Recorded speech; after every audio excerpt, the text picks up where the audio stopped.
കോൺഗ്രസ് മുഖ്യമന്ത്രിയെ തീരുമാനിക്കുന്നതിന് മുന്നോടിയായി സംസ്ഥാനത്തെ മുതിർന്ന നേതാക്കളുമായി ഹൈക്കമാൻഡ് നേതൃത്വം ഇന്ന് കൂടിക്കാഴ്ച നടത്തും. മുൻ KPCC അധ്യക്ഷന്മാരും വർക്കിംഗ് പ്രസിഡന്റുമാരും ഡൽഹിയിലെത്തി.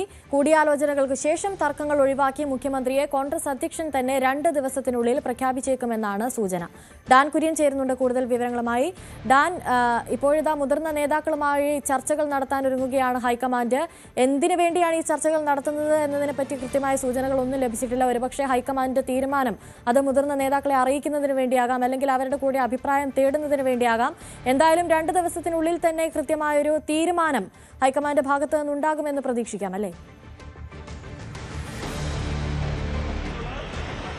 രാവിലെ തന്നെ AICC ആസ്ഥാനത്ത് വെച്ച് കേരളത്തിൽ നിന്ന് വിളിപ്പിച്ച മുതിർന്ന നേതാക്കളുടെ യോഗം ഹൈക്കമാൻഡ് പ്രതിനിധികളുടെ സാന്നിധ്യത്തിൽ ചേരും എന്നാണ് മനസ്സിലാക്കുന്നത്. VM സുധീരൻ രാവിലെ 11 മണിക്ക് മാത്രമേ തിരുവനന്തപുരം ഡൊമസ്റ്റിക് എയർപോർട്ടിൽ നിന്ന് ഡൽഹിയിലേക്ക് തിരിക്കുകയുള്ളൂ. മറ്റ് നേതാക്കളെല്ലാം 10 മണിയോടെ തന്നെ അവിടെ എത്തിച്ചേരും. അങ്ങനെയെങ്കിൽ ഈ മുതിർന്ന നേതാക്കളെ, ഇതിനോടകം അവിടെ എത്തിയിരിക്കുന്ന നേതാക്കളുടെ അഭിപ്രായം ആരാഞ്ഞ ശേഷം എല്ലാവരെയും ഒരുമിച്ചിരുത്തി ഒരു ചർച്ചയിലേക്ക് കടക്കാനുള്ള നീക്കമായിരിക്കും നടത്തുക.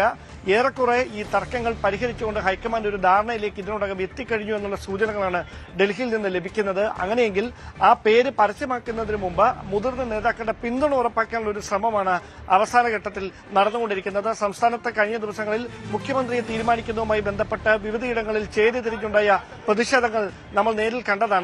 അങ്ങനെ വീണ്ടും മുഖ്യമന്ത്രിയെ പ്രഖ്യാപിച്ചു കഴിഞ്ഞാൽ മറുവിഭാഗങ്ങൾ സമാനമായ തരത്തിലുള്ള പ്രതിഷേധങ്ങൾ ഉണ്ടാക്കാനുള്ള സാധ്യത കണക്കിലെടുത്തുകൊണ്ടാണ് സമവായ നീക്കങ്ങളുടെ ഭാഗമായി എല്ലാ ഗ്രൂപ്പുകളിലെയും പെട്ട എല്ലാ മുതിർന്ന നേതാക്കളെയും ഡൽഹിയിലേക്ക് വിളിപ്പിച്ചിരിക്കുന്നത്. അങ്ങനെയെങ്കിൽ ആ നേതാക്കളുടെ മുഴുവൻ പിന്തുണയോടെ എല്ലാവരുടെയും അഭിപ്രായം ആരാഞ്ഞ ശേഷം കൃത്യം ജനാധിപത്യപരമായ രീതിയിൽ മുഴുവൻ ഘടകകക്ഷികളുടെയും പിന്തുണ ഉറപ്പാക്കിക്കൊണ്ട് എല്ലാവർക്കും പൊതു സ്വീകാര്യനായ ഒരു മുഖത്തെ മുഖ്യമന്ത്രി സ്ഥാനത്തേക്ക് എത്തിക്കാനുള്ള നീക്കമാണ് കോൺഗ്രസ് ഹൈക്കമാൻഡിന്റെ ഭാഗത്തുനിന്നുണ്ടായിരിക്കുന്നത്.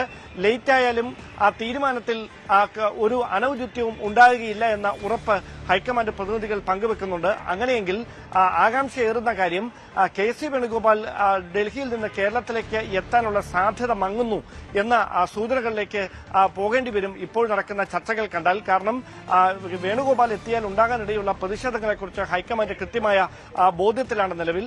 ഹൈക്കമാൻഡിന്റെ നിരീക്ഷകരും സമാനമായ തരത്തിലുള്ള അഭിപ്രായങ്ങൾ നേതൃത്വത്തോട് പങ്കുവച്ചിട്ടുണ്ട്. ഏതെങ്കിലും തരത്തിൽ KC വേണുഗോപാലിനെ കേരളത്തിലേക്ക് ഈ എതിർപ്പുകളെ മറികടന്നുകൊണ്ട് മുഖ്യമന്ത്രിയായി പ്രഖ്യാപിച്ചാൽ ഉണ്ടാകാനിടയുള്ള പ്രതിഷേധ സാധ്യതകൾ കണക്കിലെടുത്തുകൊണ്ടാണ് എല്ലാവരുടെയും പിന്തുണ ഉറപ്പാക്കാനുള്ള ഒരു നീക്കം ഹൈക്കമാൻഡിന്റെ ഭാഗത്തു നിന്ന് ഉണ്ടാകുന്നത്. അങ്ങനെയെങ്കിൽ KC വേണുഗോപാൽ ദേശീയ നേതൃനിരയിൽ നിർണായകമായ മറ്റൊരു പദവിയിലേക്ക് മാറുമോ, അതോ ഈ പ്രതിഷേധങ്ങൾ വകവയ്ക്കാതെ അദ്ദേഹത്തെ സംസ്ഥാന മുഖ്യമന്ത്രിയായി നിലവിലെ സാഹചര്യം കണക്കിലെടുത്തുകൊണ്ട് MLA-മാരുടെ കൂടുതൽ പേരുടെ പിന്തുണ അദ്ദേഹത്തിനാണ് എന്ന നിലപാട് അത് കൃത്യമായി ആവർത്തിച്ചുകൊണ്ട് അത്തരം തീരുമാനത്തിലേക്ക് തന്നെയായിരിക്കുമോ ഹൈക്കമാൻഡ് കടക്കുക എന്നതാണ് ഇനി അറിയാനുള്ളത്. എന്തായാലും സോണിയാഗാന്ധി വിഷയത്തിലെടുക്കുന്ന നിലപാട് തന്നെയായിരിക്കും നിർണായകമായി മാറുക. മല്ലികാർജ്ജുന ഖാർഗെയ്ക്ക് തനിച്ച് പ്രശ്നത്തിന് പരിഹാരം കാണാൻ കഴിയാത്ത ഒരു സാഹചര്യമുണ്ട്. അവിടെയാണ് മല്ലികാർജ്ജുന ഖാർഗെയുടെ പക്കൽ ഉണ്ടായിരുന്ന ആ നിർണായകമായ ചർച്ചകൾ അതിപ്പോൾ സോണിയാഗാന്ധിക്ക് അരികിലേക്ക് എത്തുന്നത്. സോണിയ എടുക്കുന്ന നിലപാടായിരിക്കും കേരളത്തിന്റെ അടുത്ത മുഖ്യമന്ത്രി ആര് എന്ന ചോദ്യത്തിന് കൃത്യമായ ഉത്തരം നൽകുക.